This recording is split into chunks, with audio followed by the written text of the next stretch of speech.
आज हम बात करने जा रहे हैं उस महान योद्धा की जिसकी वीरता की गूंज सदियों से गूंज रही है, सम्राट पृथ्वीराज चौहान।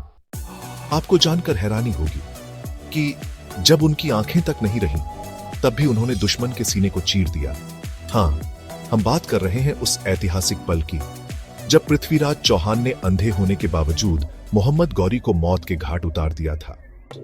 चौहान वंश के इस हिंदू क्षत्रिय सम्राट ने 12वीं सदी के उत्तरार्ध में अजमेर और दिल्ली पर राज किया। उनका जन्म 1166 ईस्वी में अजमेर के राजा सोमेश्वर चौहान के घर हुआ।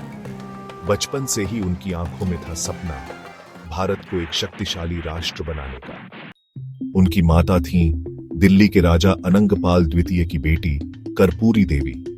पिता की मृत्यु के बाद मात्र 13 साल की उम्र में उन्होंने राजगद्दी संभाली और फिर शुरू हुई वीरता की अमर गाथा।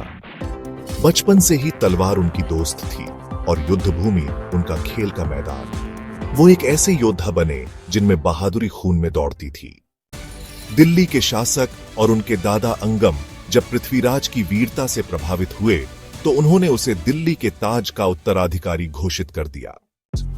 और सुनिए एक कथा जो आज भी लोगों की रगों में जोश भर देती है। पृथ्वीराज इतने बलशाली थे कि एक बार उन्होंने बिना किसी हथियार के निहत्थे ही एक शेर को मार गिराया था।